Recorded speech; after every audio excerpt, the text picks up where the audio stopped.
지금 베드로와 요한 앞에 있는 이 사람들 중에서 이 대표적인 이 사두개파 사람들은 어제 말씀드렸다시피 이제 현세적이었습니다. 부활을 믿지 않는 사람들이었기 때문에 이 땅에서 이제 잘 먹고 잘 살아야 된다라는 생각이 있어서 이 학문도 열심히 하고 또 로마 말도 잘하는 엘리트들이었습니다. 그리고 이 사람들은 이제 공회에 참석하는 국회의원이었습니다. 그러니까 뭐 학문이 매우 뛰어난 사람들이라고 할 수가 있었습니다. 그런데 오늘 이 사람들이 어떻게 반응하냐면 말을 할 수 없었다라고 지금 이야기를 하고 있습니다. 왜냐하면 지금 이 두 가지가 지금 이들의 말문을 막았다고 오늘 설명합니다. 첫 번째로는 이 사도들이 말문을 막았는데 이 사도들은 학문이 없는 범인인 줄 알았으나 이 논리와 지혜를 가지고 이제 말해야 하였기 때문입니다. 여기서 이 학문 없다라는 표현은 정식으로 교육을 받지 않았다 이런 의미가 있고요. 또 범인이었다 이것은 이 종교적으로 평신도라는 의미입니다. 그러니까 사도계파들 자기들은 제사장 가문 출신인데 이 사도들은 이 특별한 교육도 받지 않은 평신도임에도 불구하고 이들이 이제 권능으로 또 논리 있고 지혜로운 말을 하였기 때문에 이제 깜짝 놀랐습니다. 이 사도들이 이렇게 말할 수 있었던 이유가 있다면 이전에 예수님과 함께 했기 때문이다라고 설명을 하고 있습니다. 예수님과 함께 훈련하고 또 예수님의 이름으로 권능을 행하고 말씀을 전하는 것, 그것이 반대자의 입을 막을 수 있는 첫 번째 방법이다라고 설명을 하고 있습니다. 그리고 두 번째로 말문을 막은 이유는 바로 나면서부터 그 걷지 못하게 된 자, 그 앉은뱅이 때문이었습니다. 모든 성도가 사도들처럼 이 권능을 가지고 이 말을 하고 이 대적자들의 입을 막을 수 있다면 참 좋을 텐데 이 모두가 말씀의 은사를 받진 않았습니다. 그러나 모두가 할 수 있는 방법이 있는데 바로 오늘 본문에 나오는 앉은뱅이의 방법입니다. 이 사람이 온전히 회복되어서 이 공의 앞에 서 있었습니다. 그러니까 온전히 회복되어서 서 있는 것만으로도 증인의 역할을 감당하게 되는 거죠. 이 법정에서 내가 바로 하나님의 살아계심을 예수님의 살아계심을 증거하는 증거물입니다라고 서 있는 것, 그것이 바로 대적자들의 입을 다무는 방법이었습니다. 우리가 온전히 회복되어서 예수님의 이름으로 회복되고 우리가 성도다운 삶을 살아내는 것만으로도 우리의 대적자들의 입, 사탄이 함부로 말할 수 없게 막는 방법이라고 할 수가 있겠습니다. 그래서 말씀의 권세를 갖고 살아가든지 증인의 삶을 가지고 살아가든지 어떤 삶을 갖고 살아가든지 우리가 대적자의 입을 막을 수 있다라는 것을 기억하며 우리가 살아야겠습니다. 15절부터 18절에서는 이제 공회가 이 잠깐 사도들을 내보내고 의논하는 장면이 나와 있습니다. 이 안진뱅이가 일어난 이 기적을 도저히 부인할 수 없었기 때문에 두 가지로 결정을 했습니다. 17절에 보시면 민간에 더 퍼지지 못하게 위협하자라는 것입니다. 그러니까 이 놀라운 사실을 지금 말하지 말게 하자라고 이야기했습니다. 그리고 18절에서 또 하나의 이제 결정을 했는데 예수의 이름으로 말하지도 말고 가르치지도 말라. 예수님의 이름으로 가르치지 말게 하자. 그러니까 말하지 말게 하자, 가르치지 말게 하자라는 이 두 가지를 결정했습니다. 사탄은 두 가지를 싫어합니다. 예수님의 이름으로 가르치는 것을 싫어하고 또 예수님의 이름으로 복음이 전파되는 것을 싫어한다라는 것을 살펴볼 수가 있습니다. 그럼 우리는 어떻게 해야 되는가? 우리는 사탄이 싫어하는 일을 하면서 우리가 사탄을 대적해야 되겠죠. 그래서 예수님의 이름으로 말씀을 가르치고 가르침을 또 받는 삶을 살아야 하고 또 기쁜 소식을 전하는 삶, 복음을 전하는 삶을 우리가 살아야 한다라는 것을 살펴볼 수가 있겠습니다.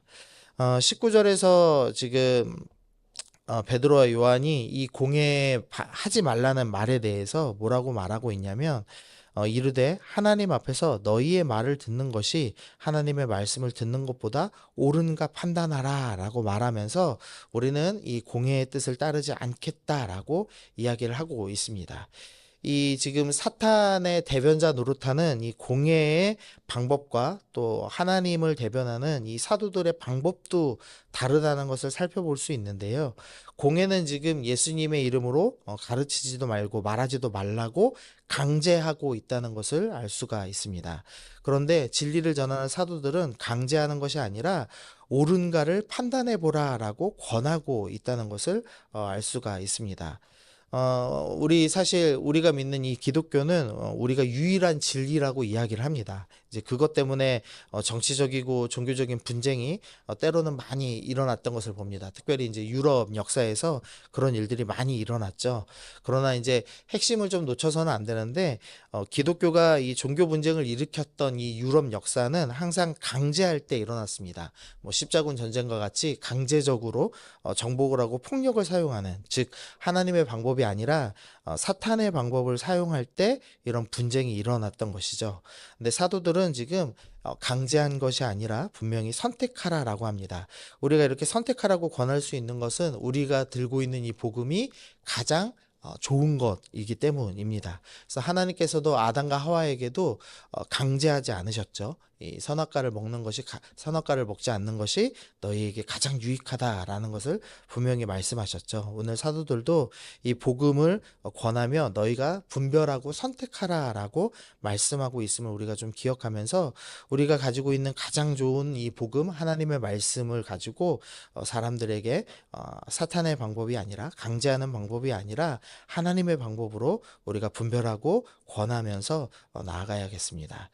23절에서 30절에는 이 사내들인 공예의 핍박에 대해서 이 사도들이 이 베드로와 요한이 이 초대교회에 가서 전달하는 이 내용이 나와 있습니다. 그래서 24절부터 기도를 시작하고 있는데요. 어, 24절 잠깐 보시면 그들이 듣고 한 마음으로 하나님께 소리 높여 이르되 대주제여 천지와 바다와 그 가운데 만물을 지으시니요. 그러니까 이 천지 만물을 지으신 하나님을 찬양하면서 기도를 시작하고 있습니다. 그런데 이들의 기도는 사실은 이 성경적인 기도입니다.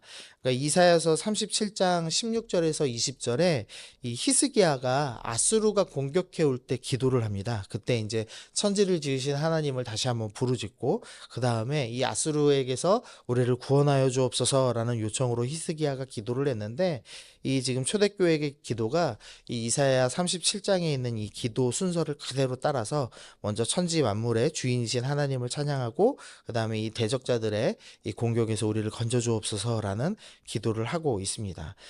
그래서 이들의 기도가 성경적이다라는 것을 먼저 살펴볼 수가 있고요. 또한 이 26절, 25절, 26절은 시편 2편을 지금 인용하고 있습니다. 시편 2편의 내용 중에서 우리 25절 후반부만 보시면 열방이 분노하며 족속들이 허사를 경영한다라는 표현이 있는데요. 이 허사를 경영한다, 그러니까 헛된 일을 경영한다, 헛된 일을 행하고 있다라는 표현을 하는 겁니다. 이 악한 대적자들은 헛된 일을 경영할 뿐입니다 라고 고백하고 28절에서는 하나님의 권능과 뜻대로 이루려고 예정하셨다. 그러니까 즉 이 악한 자들, 이 대적자들의 지금 하나님을 반대하는 일들은 미리 알려진 일이었다. 주님께서 미리 알고 예정하신 일이었다. 그러므로 우리가 두려워하지 않겠습니다라고 지금 고백하는 것입니다. 그러니까 이 초대교회는 이 대적자들의 대적도 성경에서 모두 예언된 것이다. 대적자들은 있을 것이라는 그 말씀에 대해서 기억하면서 주님께서 미리 예정하셨습니다. 그리고 우리는 성경적으로 천지 만물을 지으신 하나님을 바라보며 우리가 주님의 구원이 반드시 이루어질 것을 믿으며 우리가 담대하게 말씀 붙잡고 나아가겠습니다라고 결정하고 있는 것입니다. 그러면서 29절과 30절에 결정을 하는데요.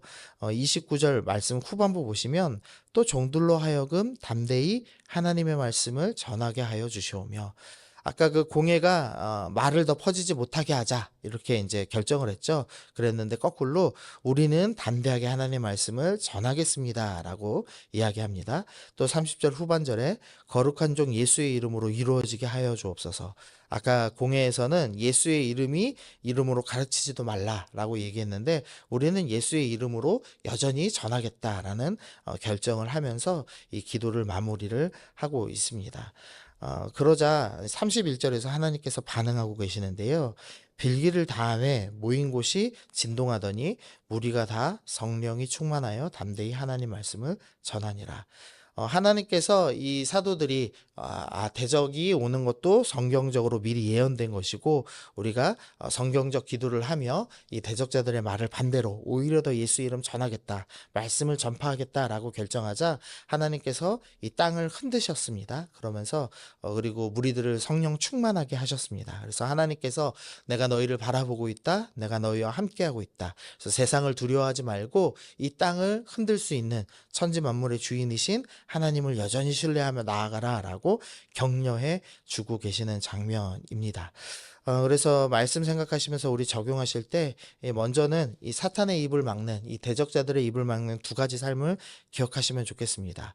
우리가 예수님의 이름으로 권능으로 말씀을 전하는 것, 그게 반대자의 입을 막을 수 있었다. 그리고 두 번째로는 내가 회복하여서 증인의 삶을 사는 것, 그것만으로도 우리가 대적자의 입을 막을 수 있다라는 것을 기억하시면서 주님, 내가 오늘도 말씀 전하겠습니다. 또한 내가 회복된 증인의 삶을 살아내겠습니다. 결정하시면 좋겠고, 두 번째로는 이것을 사도들은 사탄의 방법, 강제하는 것이 아니라 하나님의 방법, 선택하고 분별하라고 권했다는 것을 기억하시면서 내가 가장 좋은 것으로 사람들에게 선택하십시오. 권면하며 나아가겠습니다. 결정하시면 좋겠습니다. 그리고 세 번째로는 세상의 공격을 두려워하지 아니하고 내가 대적자들의 말을 따르지 않겠습니다. 내가 말씀 전하겠습니다. 예수님의 이름을 전하겠습니다. 라고 결정했을 때 하나님께서 땅을 진동하시며 내가 너와 함께한다.